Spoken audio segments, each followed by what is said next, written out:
चलिए इसको समझते हैं। देखिए क्या कहता है आर्टिकल 33।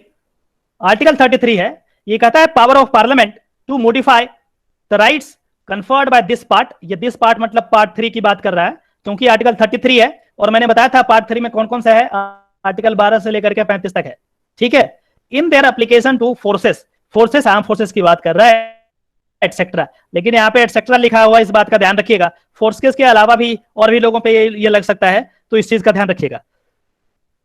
क्या है ये, कहता है कि पार्लियामेंट में by law determine to what extent any of the rights conferred by this part shall in their application to, किसके लिए, all the members of the arm forces, the members of the forces charge with the maintenance of public order, persons employed in any bureau, central bureau investigation CBI है ना, ये bureau है, और other organisation established by the state for the purpose of intelligence और counter intelligence, जैसे आपका NIA है, ठीक है, रॉ है, ये सारी चीजें, ये सब इसमें इंक्लूड हो जाएगा।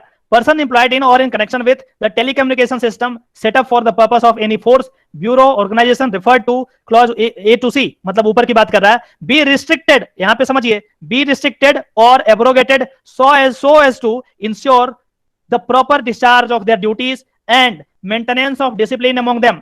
तो यदि उनके डिसिप्लिन को बनाने के लिए, उनके अच्छे ड्यूटी डिस्चार्ज कर सकें, उसके लिए यह जरूरी है कि उनको डिसिप्लिन में रखा जाए, और इसीलिए गवर्नमेंट चाहिए तो क्या करेगी, ये क्या कर सकती है, मॉडिफाई कर सकती है। किस चीज को मॉडिफाई कर सकती है, the rights conferred by this part, मतलब ये पार्ट कौन सा है, पार्ट 3 ऑफ द कॉन्स्टिट्यूशन की बात कर रहा है, जो आर्टिकल 12 से लेकर के 35 तक है। मतलब क्या है, ये क्या है, फंडामेंटल राइट। मतलब ये हुआ कि एक मिलिट्री पर्सनल को, एक फोर्सेस जो फोर्स में है उनके लिए क्या हो सकता है, फंडामेंटल राइट उनका क्या हो सकता है,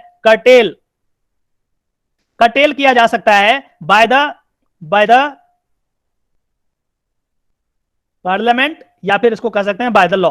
ठीक है, तो लॉ को यूज करके उनके फंडामेंटल राइट को कटेल किया जा सकता है। और यही कारण है कि अभी क्या हुआ, recently central government has banned use of social networking site for the members of arm forces. Why और हाउ, मैंने बता दिया कि ये जो पार्लियामेंट के पास ये राइट है, ये जो डिसिप्लिनरी फोर्सेस हैं उनके डिसिप्लिन को बनाने के लिए यदि पार्लियामेंट चाहे तो लॉ बना करके क्या कर सकता है, उनके फंडामेंटल राइट को मॉडिफाई कर सकता है, चेंज कर सकता है। तो कुल मिलाकर के ऐसा हम कह सकते हैं कि जो फंडामेंटल राइट है वो सिटीजन्स के लिए, नॉर्मल सिटीजन्स के लिए कुछ और हो सकते हैं, और वही सिटीजन यदि आर्म फोर्सेस में चला जाता है तो उनके डिसिप्लिन को बनाने के लिए उनके फंडामेंटल राइट को और भी ज्यादा रिस्ट्रिक्ट कर दिया जा सकता है, उनके फंडामेंटल राइट को कर्टेल किया जा सकता है, उनके फंडामेंटल राइट को रेगुलेट किया जा सकता है, कम ज्यादा कर सकते हैं। तो ज्यादा तो नहीं, कम हमेशा करते हैं। इसलिए आर्टिकल 33 जो है इंपॉर्टेंट हो जाता है, क्योंकि अभी रिसेंटली गवर्नमेंट ने ऐसा एक्शन लिया है जिसमें इन्होंने बैन की बात की है। तो फंडामेंटल राइट जो एक सिटीजन के पास होता है वही सेम मैग्नीट्यूड का फंडामेंटल राइट आर्म फोर्सेस के पर्सनल को नहीं मिलता, उनसे कम मिलता है। उसका कारण यहां पे लास्ट लाइन में दिया गया है, आप देखिए इसको, बी रिस्ट्रिक्टेड और abrogated so as to ensure the proper discharge of their duties and maintenance of discipline among them. इसलिए तो आप ये समझिए कि जो आर्म फोर्सेस हैं उन्हें बहुत ज्यादा सेक्रीफाइस करना पड़ता है। जो लोग आर्म फोर्सेस में हैं, आप में से जितने लोग के पेरेंट्स या फिर जानने वाले होंगे, दोस्त हो सकते हैं, तो उनके लिए काफी ज्यादा सेक्रीफाइस करना होता है। उनको वो फंडामेंटल राइट नहीं मिल पाता जो फंडामेंटल राइट एक नॉर्मल सिटीजन को मिलता है। उसका कारण है कि वहां पे डिसिप्लिन को बनाना है, स्टेट के सिक्योरिटी को देखते हुए सारी चीजें की जा सकती है। तो इस तरीके से आपका ये आर्टिकल 33 भी खत्म हो गया। चूंकि ये रिसेंटली हुआ था इसलिए मैंने सोचा कि आपको बता दिया जाए। आशा करते हैं कि ये चीज आपको समझ में आया होगा। वॉइस गई नहीं, सुनाई नहीं दिया क्या आप लोगों को? अरे भाई रिप्लाई कर दो यार, समझ में आ गया? ये वॉइस नहीं सुनाई दिया क्या? सर सुनाई दिया है, बस थोड़ा देर के लिए चला गया था। अच्छा, तो ज्यादा नुकसान तो नहीं हुआ? No sir. चलिए फिर ठीक है, समझ में आ गया ना जो भी चीज बताया गया है? सारे लोगों को समझ में आ गया? यस यस यस यस, सारे लोग एक बार रिप्लाई तो कर दो यार, एक बार चैट बॉक्स में कर दो, ताकि हमें भी पता चले कि समझ में आ रहा है या फिर सिर्फ कहानी में यहाँ पे बता रहा हूँ और आप बाकी लोग सब मस्ती कर रहे हैं। ऐसा भी नहीं होना चाहिए। अंडरस्टूड अंडरस्टूड, ठीक है, डन। ठीक है, तो फिर धीरे धीरे धीरे धीरे आगे बढ़ते रहेंगे, ठीक है ना। इंटरेस्टिंग था, इंटरेस्टेड था, अच्छा, ऑल क्लियर, ठीक है। तो इसी तरीके से क्लियर करते रहिए।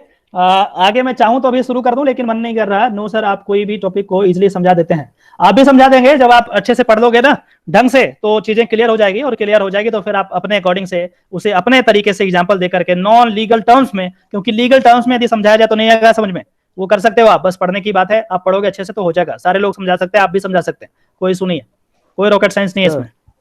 हाँ बताइए सर। आर्म फोर्सेस जैसे कि बताया आप, तो ये क्या मतलब इंक्लूसिव डेफिनेशन है क्या? इसमें एनसीसी स्काउट इससे भी आ जाते हैं? बेसिकली नहीं आता है, क्योंकि वहां एनसीसी उसमें करता तो नहीं आता है वैसे, लेकिन ये है कि उसमें एक्सटेंड कर देते हैं। हमने भी एनसीसी में बहुत सारे रिस्ट्रिक्शंस देखे हैं। बेसिकली ये उन लोगों के लिए बात कर रहा है जो किसी न किसी तरीके से इंप्लॉयड है, मतलब इंप्लॉय है गवर्नमेंट के और सेना में है, और सेना में हो या फिर ऐसे सिक्योरिटी फोर्सेस में है जिनका काम है इंफॉर्मेशन देना, इनपुट्स देना उस पे। और एनसीसी डायरेक्टली किसी भी उसमें इंप्लॉयमेंट तो नहीं होती है, हालांकि हम पार्ट जरूर होते हैं, और जरूरत पड़ने पे ऐसा कहा जाता है कि यदि जरूरत पड़ गया, सेना में यदि कमी हो गई, तो सबसे पहले जो फर्स्ट लाइन ऑफ डिफेंसेस, पहले तो arm central arm police forces को लगाया जाएगा, वो तो लगे ही रहते हैं, और फिर भी यदि ज्यादा जरूरत पड़ गया तो एनसीसी के जो लोग हैं, जो एनसीसी कर रखे हैं, उनको ट्रेनिंग दी जाती है 5 साल के लगभग। तो उस सिचुएशन में क्या होगा कि वो उनको एम्प्लॉय किया जा सकता है, कोई भी विषम परिस्थिति में, वॉर जैसे हो गया कुछ इस तरीके से। तो डायरेक्टली तो नहीं कर सकते, लेकिन ये कहिए कि कहीं ना कहीं वो कर देते हैं एनसीसी में भी, तो ठीक है, उसका लाइफ वैसा है। अब जाकर के कोई चैलेंज करे तो अलग तरीके से इसमें केस डील होगा, लेकिन उतना करता कौन है? दिक्कत तो ये, हमने भी जो है सैनिक स्कूल में बहुत सारी चीजें झेली है, तो कोई बात नहीं, ये अल्टीमेटली कॉमन गुड के लिए ही किया जाता है।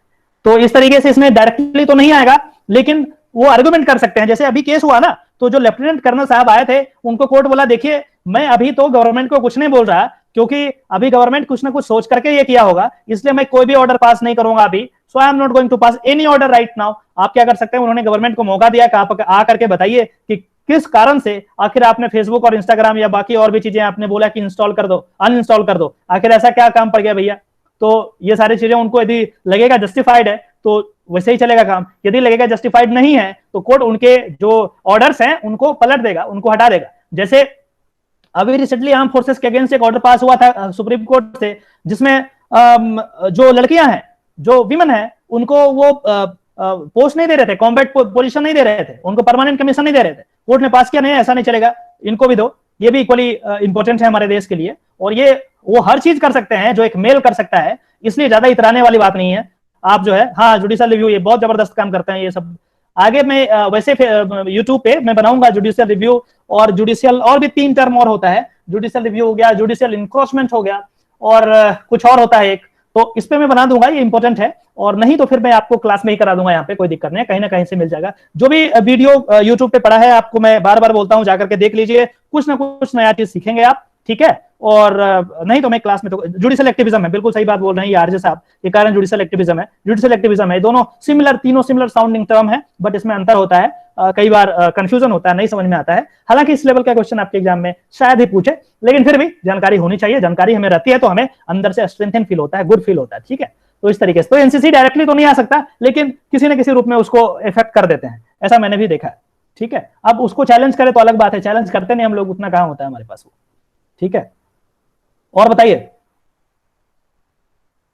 तो आगे अगले क्लास में हम डीपीएसपी करेंगे, और 1 से 1.5 क्लास में या 2 क्लास में उसको खत्म कर देंगे, साफ कर देंगे, ठीक है। जो जो इंपॉर्टेंट चीजें होगी मैं उसी को डिस्कस करूंगा उसमें। तो आपको सबसे पहले यह समझना है कि फंडामेंटल राइट और डीपीएसपी में क्या डिफरेंसेस है। डिफरेंसेस आपको समझ में आ जाएगा ना, तो आप आराम से इन चीजों को बना सकते हैं। क्वेश्चन बेसिकली डिफरेंसेस को लेकर के आता है, तो परेशान होने वाली बात नहीं, हम इस पर काम करेंगे। चलिए, समझ में आ गया सब कुछ?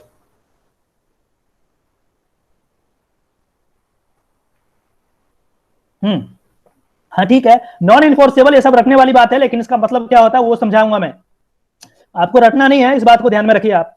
मैं आपको समझा दूंगा और इतना कैपेबल बना दूंगा कि चीजों को आप सही से इंटरप्रेट कर पाएंगे आपके एग्जामिनेशन पर्पस के लिए, कम से कम उस लेवल का।